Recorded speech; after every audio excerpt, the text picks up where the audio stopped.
Hello বন্ধুরা, আজ আবার সেলাই ফোড়াইয়ের আরও একটা ভিডিও তোমাদের সাথে শেয়ার করছি। আজ ভাবলাম তোমাদের সাথে কিভাবে সহজ পদ্ধতিতে সুন্দর করে ডিজাইন করা যায় সেটাই বরঞ্চ শেয়ার করি। আজ একটা খুব সহজ সেলাই তোমাদের শেখাবো, যেটাকে অনেকেই ব্যাক স্টিচ বলে। এটা কিন্তু দেখতে অনেকটা কাঁথা স্টিচের মতো লাগছে ঠিকই, তবে এটা কিন্তু ব্যাক স্টিচ দিয়ে করছি। আজ পদ্ম ফুলটা ব্যাক স্টিচ দিয়েই করব।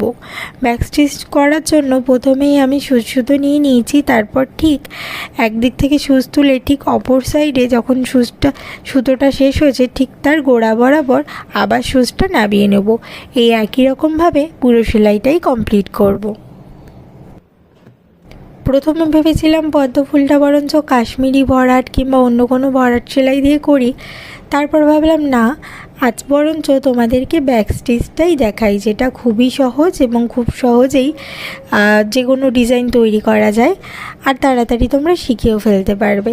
তাই জন্য ব্যাক স্টিচ দিয়েই করছি। যদিও বা আগে ব্যাক স্টিচ দিয়ে একবার সূর্যমুখী ফুল তৈরি করেছিলাম, যেটা দেখতে ভীষণই ভালো হয়েছিল।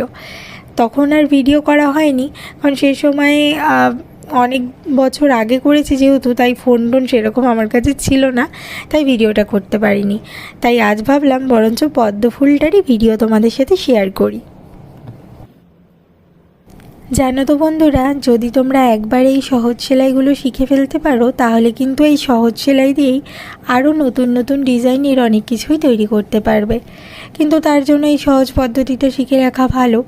যদিও বা এই পদ্ম ফুলটা কমপ্লিট করতে আমার আরও একদিন সময় লেগে যাবে। তারপর তোমাদের পুরো ভিডিওটা দেখাবো যে কীরকম লাগছে ডিজাইনটা। আজ তাই পাপড়িটা যেহেতু আমি করছি, তাই পাপড়িটারই ভিডিও দিলাম। ব্যাক স্টিচ দিয়ে পাপড়িটা করছি, পুরো সেলাইটাই ব্যাক স্টিচ দিয়েই হবে। পুরোটা কমপ্লিট হওয়ার পর আবার একটা নতুন ভিডিও তোমাদের শেয়ার করব। যদিও বা এই সেলাইটা খুব একটা কঠিন নয়, আমি চাইলে এই সেলাইটা হয়তো কয়েক ঘন্টার মধ্যে করে ফেলতে পারি, কিন্তু সমস্যা একটাই, হাতে সময় বড় কম। কারণ অন্য টাইম আমার মেয়েকে নিয়েই কেটে যায়। তার জন্য যে অবসর সময়টা থাকে রাত্রে, সেই টাইমটুকুই এই সেলাই ফোড়াই নিয়ে বসা হয়। তার জন্য আর সেইভাবে করতে পারি না, তাই একটা গোটা দিনই আমার চলে যাবে হয়তো এই সেলাইটা করতে। তো যাই হোক বন্ধুরা, আশা করছি এই ভিডিওটা দেখে একটু হলেও বুঝতে পারছো ব্যাক স্টিচটা আমি কিভাবে করেছি। এরপর পুরো ডিজাইনটা কমপ্লিট হলে একটা সুন্দর ভিডিও তোমাদের সাথে শেয়ার করব যে ডিজাইনটা কীরকম লাগছে। ভালো থেকো বন্ধুরা, আর ভিডিও ভালো লাগলে অবশ্যই একটু সাবস্ক্রাইব করে দিও। টাটা, আবার নতুন ভিডিও নিয়ে দেখা হবে।